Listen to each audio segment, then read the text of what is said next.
Warning! This video will contain spoilers for the 2021 Kelly Sue DeConnick graphic novel Woman Historia, The Amazons. It may also include discussions or images of violence, sexual situations, and drug use. Viewing beyond this point is a choice you have made, and you take responsibility for that choice. Thank you, and please have a great day.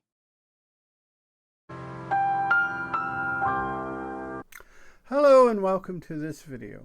I hope everyone is doing well. I hope everyone is having fun, and I hope the universe is treating you fairly.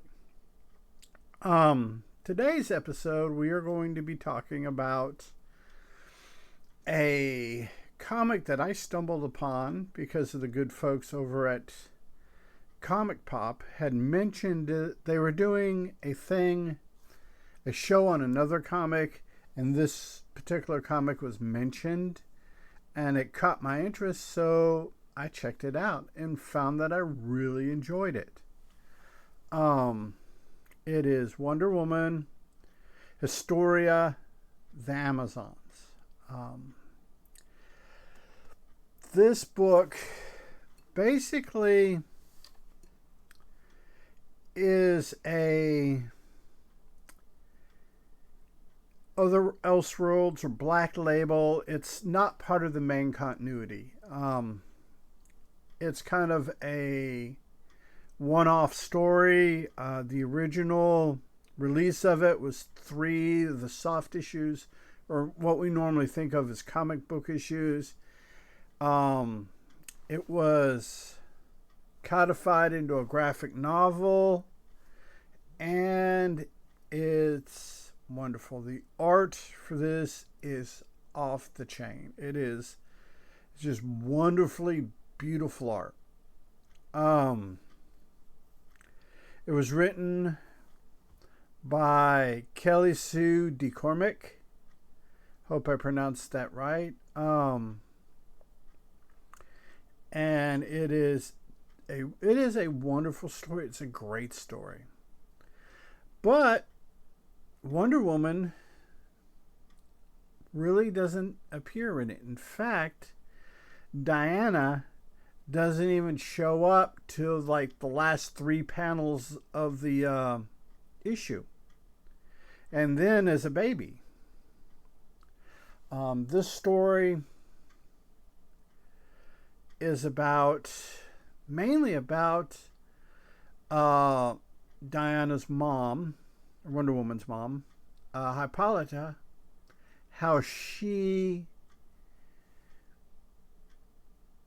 became an Amazon, became the leader of the Amazons, how she started out as a mortal human woman, but through acts of courage and dedication was granted immortality, and the other Amazons crowned her queen. It is a very, like I said, it is a very, very good story. And I've got to open my soda here. This is a wonderful story. It centers around the goddesses. I shouldn't say it centers around a Hippolyta, but the driving supernatural forces are the goddesses of Hesta, Artemis, Demeter, Hecate, Aphrodite, Athena, and the occasional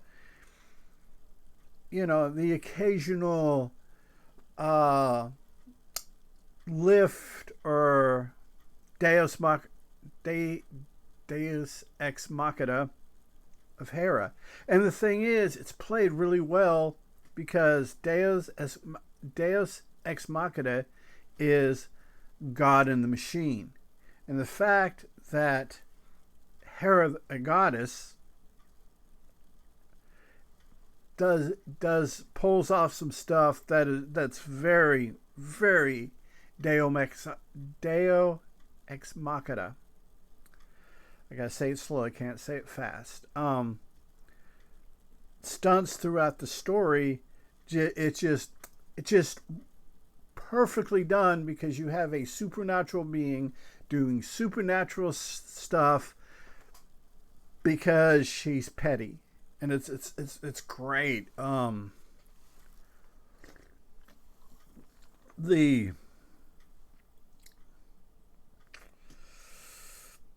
whole thing is, I mean, you get all kinds of, you get subterfuge. You got the goddesses working, the Greek goddesses working against the Greek gods, the Greek god Zeus just being a dick, a total misogynistic dick. And it's well written. It is a very simple story. It is a very story that you can fairly predictable, but they took their time with it.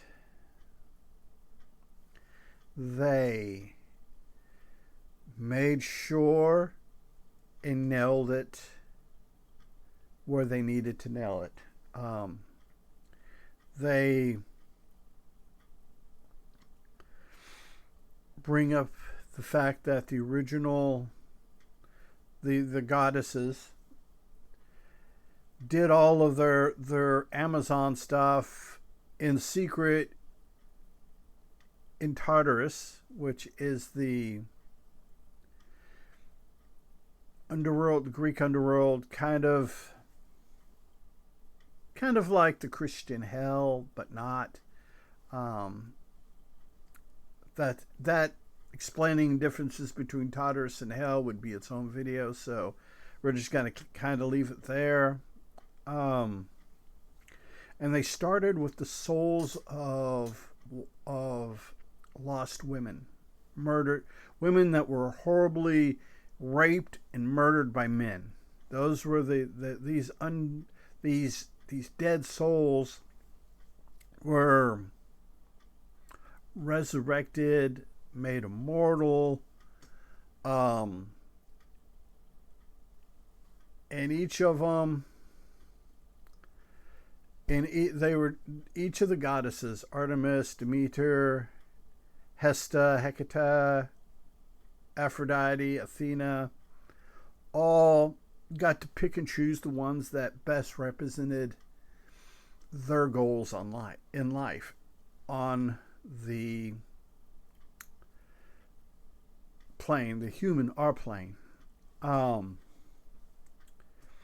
Hippolyta is introduced as a widowed woman who either her spouse had died before she gave birth or she was raped. And it's kind of vague. She gives birth to a woman, a girl, a baby, and she can't afford it. And well, because there was an adoption, back then, the baby was abandoned. Hippolyta feels remorse for it. She goes looking for the baby, can't find the baby. Her search and her determination to find her lost child inspires Artemis.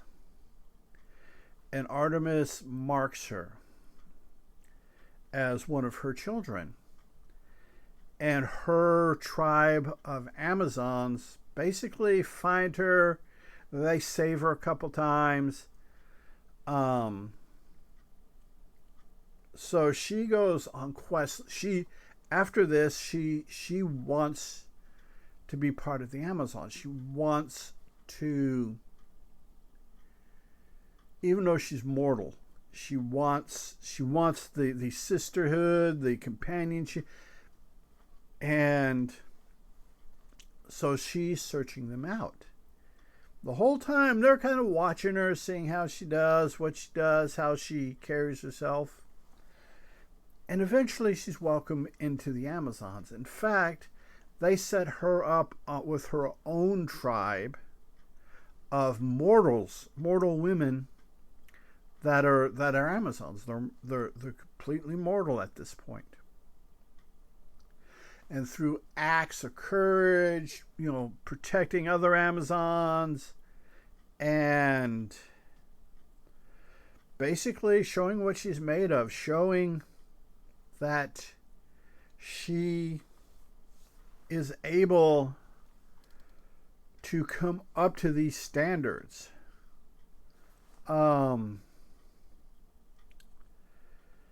She is granted immortality. Her tribe is granted immortality. She is on the beach near the end. They've had their last big battle. And she forms. She's still heartbroken. She's still heartbroken about losing her daughter that originally set her on this path. And she's crying, she's sad, and she decides that, she molds this little baby in the sand on the beach, and she's going to kill herself. She's going to walk into the sea, even though she's done all this great stuff. She's going to kill herself because she cannot forgive herself for abandoning the initial baby. Hera shows up. Hera saves her, and this is when her and her tribe of mortals are resurrected. It's resurrected because she actually dies. When she walks in the sea, she dies. Hera resurrects her to an immortal state. The sacrifice, the willingness to atone for your sins and pay that high of a price, that willing to accept the consequences for this horrible thing you did. Thus redeeming herself, being reincarnated by Hera, then later crowned Queen of the Amazons by the Amazons, uniting all the tribes. All the tribes still have their temples to their respective goddess, but they come together, they form like a council, a congress, and that's basically, that's how this plays out. The art, you can't say a whole lot about the art that's not good. This art is wonderful. It is high art. Like most graphic novels, most comic books, and say the last 10, 15 years are this high art. I saw a meme the other day that basically said that comic books are a gateway drug to literacy. And they kind of are. Because for little kids, I shouldn't say little kids, for people, especially dyslexics, this is one of the reasons why when I was younger I was attracted to comic books, is you are shown what you're reading. It's easier for you to read. It is easier to sit down and read a graphic novel and go panel by panel by panel than it is to read a novel. As somebody who is very bibliophilic, means I like books, it is one of those things that I I love. And the teenage me that grew that immersed myself in comics, that is what got me into reading. Because as I should say, I came into reading comics at a very, I think, important time. It's when comics were evolving from the little kid, preteen, into this teenager, young adult, and so on and so forth. Comics, basically, Gen X is the evolution of comics. Comics went under us kids, Gen X kids, reading comics. We went from, the Archies, Sabrina the Teenage Witch type comics to Batman, The Dark Knight Returns, Elektra Assassin, Daredevil Reborn, stuff like that. We went to these more engrossing, more these stories that grabbed you, that made you want to read week or month after month. A lot of the comics I read were monthly releases. Grant Morrison's Doom Patrol run, Alan Moore's Watchmen, From Hell, his Killing Joke. I mean, Frank Miller's work on Daredevil, Frank Miller's work on Elektra Assassin, his work with Batman. Just, this was a transformative period in comics. A very good one, a very necessary one. Like I said, growing up, being dyslexic, you had time, your brain, you could read because your brain had other things to focus on. You had the pretty art, the pictures, the what's going on, the automatopoeia and stuff like that going on. It's great. It's just one of those things that's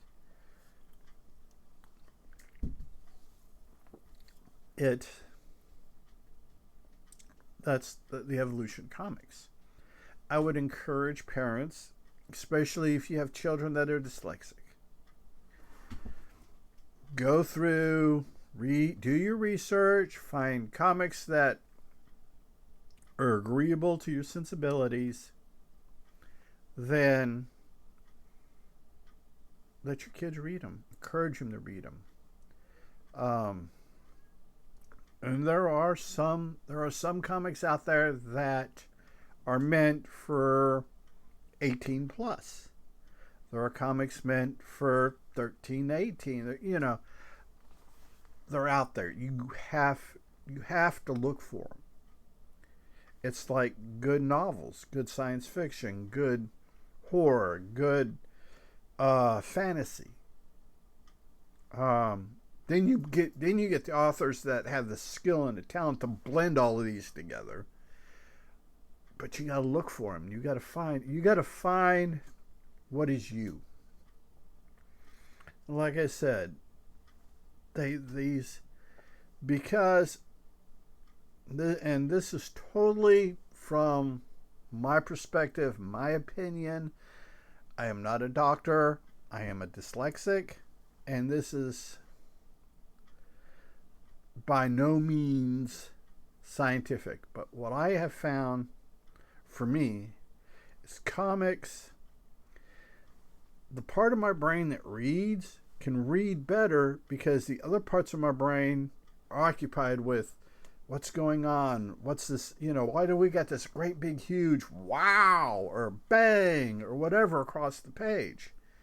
So part of my brain is looking for, oh, okay, this person's getting beat up, or this person's got surprised, or while I'm reading about this person getting surprised or beat up or beating somebody or whatever.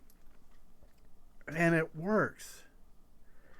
Whereas when I was younger, especially as a teenager, when I tried to sit down and read, like Stephen King, Philip K. Dick, Robert Heinlein, is parts of my brain would get bored. The reading part of my brain was, okay, we were sounding out words, looking up words in the dictionary we didn't know, and stuff like that. But the other parts of my brain will go off on tangents. Or everybody would focus on the reading and we would over-focus, and boom. Reading became a chore and not a pleasure. So, like I said, if you have kids, especially teenagers, that are mature, go out and look for stuff that they might be interested in. Comic books, because especially dyslexics, it is a wonderful gateway into reading. They can go from over throughout time, the course of things, they can go from comics to novellas to short stories to novels, and it's just wonderful. That starts with this little, Batman or Iron Man or Captain America or Wonder Woman story, and ends up, with, say, Stephen King's It or something like that. It's just a great thing for reading. It's a great place to read. You find out they actually use more unique words in comic books, in modern comic books, than they do in modern novels. Think about that for a moment. Comic books are exposing people to bigger and better and easier words that aren't in the everyday lexicon. So, but yeah, like I said, comic books. Let's get out there and get more people reading comic books. Then we can get more people into reading other things. So, with all that being said, remember to be a good human. Be good to other humans. Peace. Hey, it's 10 p.m. Do you know where your children are?